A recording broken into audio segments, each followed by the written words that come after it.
Then supernaturally, God told you to go to Boston. We, in the end, actually had about 10 really specific prophetic words about Boston. So yes, the first one was that I was at a conference and someone who knew us a little bit, but not so well, came up to me and said, I don't know why, but I see the word Boston over your head.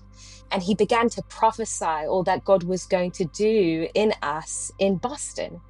And soon after that, we had a friend who phoned us up and said, I had a dream about you.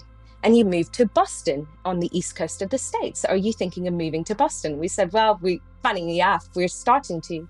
And the last word that we had, I was in a meeting in Northern Ireland. The other man who was guest speaking at the conference there, we'd never met before. And in the worship time, he turned around. He was sitting on the row before us. He's a good friend of ours now, a man called Darren Roundson. But at the time, we didn't know each other. And he turned around in worship and he said to me, God's saying to you, your move to America is about to be accelerated. And then he looked at me and he said, this is such a strange word, and I really apologize, but I see you as a man called Paul Revere. I didn't know who that was at the time, but American history tells us that Paul Revere was known as the mouthpiece of the American Revolution. He was born in Boston, lived in Boston, died in Boston.